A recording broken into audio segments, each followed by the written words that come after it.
Gate இருக்கு இல்லையா, கேட்டுடைய சுற்றுகள் பற்றி பார்க்குறோம். முதல் சுற்று எங்கே, அடுத்தது 8வது சுற்று எங்கன்னு தெரிஞ்சுக்கோங்க. ஏன்னா மொத்தமே வந்துட்டு 1 to 8 தான். இந்த 8வது சுற்று பாருங்கள் கடைசியாக வருது இல்லையா, இறுதி சுற்று. அதுக்கு பேர் வந்து அது வந்து உருகுவேவில் நடந்தது. இதை வந்து உருகுவே சுற்றுன்னு கூட நம்ம சொல்லுவோம். இவ்வளோ தான் சிம்பிள். இது வந்து 8வது சுற்று 1986 1994 நடந்திருக்கு. இது தெளிவாயிடுங்க. முதல் சுற்று எங்கே அப்படின்னு கேட்டால் ஜெனிவா, சுவிட்சர்லாந்து. ஜெனிவா வந்து 1947 நம்ம சுதந்திரம் வாங்கினா அந்த வருஷமே ஞாபகம் வச்சுக்கோங்க. முதல் சுற்று. சரி, அப்போது ஜெனிவா சுவிட்சர்லாந்துலேயே முதல் சுற்று மட்டும்தான் நடந்திருக்கா அப்படின்னு கேட்கும்போது 4வது 5வது 6வது இதுவும் ஜெனிவா சுவிட்சர்லாந்தில் தான் நடந்திருக்குது. அந்த வருஷத்தை பார்த்துக்கோங்க. 4வது வந்து 1956லையும், 5வது வந்து 1960-61லையும், 6வது வந்து 1964-67 வரையும் நடந்திருக்குது.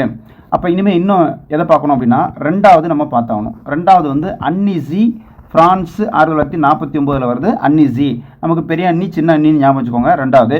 சரி, அடுத்து 3வது எடுத்துக்கிட்டாக்க டார்க் வே அப்படின்னு சொல்லிட்டு இங்கிலாந்தில் இருக்குது. 1950-51 டார்க் வே இங்கிலாந்து வந்து 3வது சுற்று. இங்கிலாந்துக்காரன் நமக்கு நாமத்தை போட்டான் அப்படின்னு ஞாபகம் வச்சுக்கோங்க. 3வது.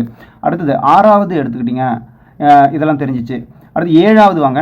7வது எடுத்துக்கிட்டிங்கன்னா டோக்கியோ, ஜப்பான். ஏழுமலையானே அப்படின்னா இனிமேல் ஜப்பான் டோக்கியோ தான் ஞாபகம் வரணும். 7வது 1973 to 79 இது நடந்திருக்கு.